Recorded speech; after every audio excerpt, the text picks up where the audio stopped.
3 минуты о загородной жизни. Сергей, я знаю, что у вас день рождения, и я пришла не с пустыми руками, с подарком. Моими яблочками меня и поздравляем.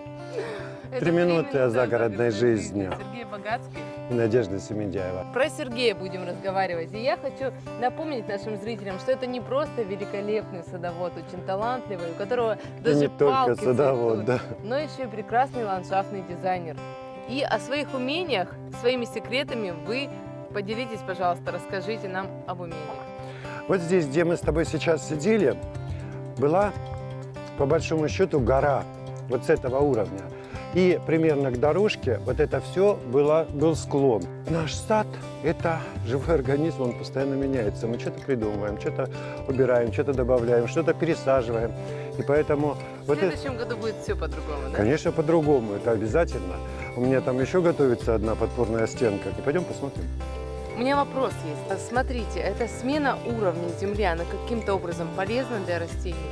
Да нет, наверное. Скорее всего, это тот самый случай, когда бесконечно вот этот вот кривой участок, он раздражать начинает через какое-то время, потому что вода вся стекает, она не стоит. Вот здесь полить, допустим, вся она раз и пошла вниз, да? Вот. Соответственно, нам нужен более-менее ровный какой-то кусок земли, чтобы можно было спокойно полить растения, да?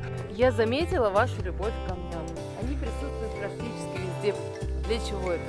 Ну, я тебе скажу так, что если у нас просто огород, то камни, наверное, не нужны. Вот. Зачем они нужны? Нужны грядки. Вот. Но поскольку сейчас наши дачники уже тяготеют больше к отдыху, чем к грядкам, мы начинаем задумываться, чтобы это было природно красиво, чтобы это смотрелось. А как вы называете это? Это же не назвать просто клумбой или грядкой. А вот как назвать это? Вообще все, что с камнями связано, по-моему, это называется ракарий. Ну вот я тебя привел как раз к тому месту, где планируется 3-я подпорная стенка. Она еще просто лежит не на цементе, она просто лежит. Может быть, она поменяется, может быть, изменится у нее геометрия. Это еще все в стадии проработки, все в голове, дорогая моя. Вот. Отсюда, видишь, опять убирается грунт, делается ровная площадка, опять-таки площадка для отдыха. И, возможно, и здесь появится подпорная стена, учитывая, что грунт уйдет, да? Вот. И вот смотри, опять-таки, вот он, этот грунт, и он опять шел по направлению к дому. Стекала вся вода, шла под дом. То есть это тоже один из способов отвести воду от дома.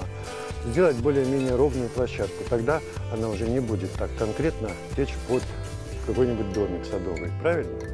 Правильно. Ну что же, свою порцию знаний от мудрейшего Сергея Богатского мы получили. Поздравляем его с днем рождения еще раз. Желаем Заранее счастья. нельзя.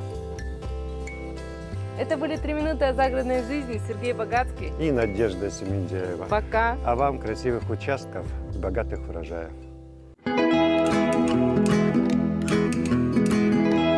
3 минуты о загородной жизни.